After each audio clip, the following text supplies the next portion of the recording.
today we're going over how Hertz determine the speed of radio waves for AQA A-level physics if you're doing the turning point optional unit, okay? So we're going to start with how a radio wave was produced and detected, then how Hertz found the speed and discovered that radio waves were polarised. So let's start with how we produce our radio waves. So what we've got here is essentially got two capacitor plates and they're connected to an alternating but very high potential difference.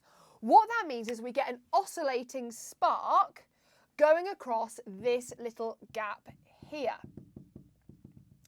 Now, the oscillating spark is basically accelerating charged particles and they emit a radio wave. Okay, now the frequency of this radio wave is the same as the frequency of the oscillating spark.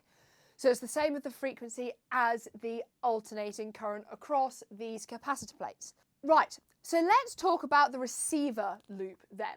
So we know that a radio wave is an electromagnetic wave. So it's got changing electric and magnetic fields. So over this receiver loop, we've got a changing magnetic field, so a changing magnetic flux. So that induces an EMF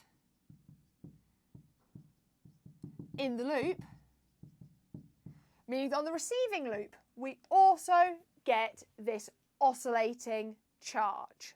Now, Hertz measured the speed of the radio wave using this setup here. So here we've got our transmitter or our emitter of radio waves, and here we've got a reflector. So what happens is that the radio wave is produced and then it is reflected, forming, what is this? A standing wave. So as we move our receiving loop along this standing wave, we've got an antinode here, so we'd have a large spark. We've got a node here, so we'd have no or very little spark in the receiving loop, and so on and so forth, okay? Now, because we can measure the distance between the nodes, we could then work out the wavelength by doing 2 times the distance between the nodes. We know what the frequency is because it's going to be the same as the frequency of the alternating potential difference across the plates. So then we can use the equation V is equal to F multiplied by lambda. And Hertz found that the speed that the radio wave travels at is very similar to that of the speed of light. So this was his first clue about the fact that radio waves and light waves probably belong to the same family.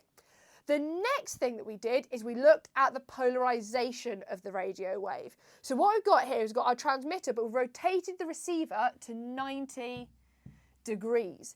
And because radio waves can be polarised, what this means is that the transmitter, because it's polarised in this upwards direction at 0 degrees, it's giving off waves in that are polarised at 0 degrees, but the receiver is at 90 degrees. So therefore there was no or very little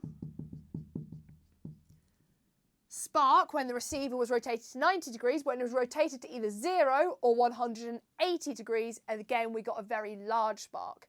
So this suggests that our radio waves can be polarised, so therefore that they must be transverse waves.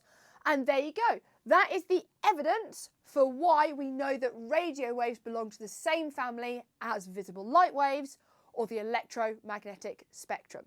So if you want the notes on this topic, don't forget to check out my resources on the MyEdSpace website, and don't forget to follow this channel if you want more content just like this.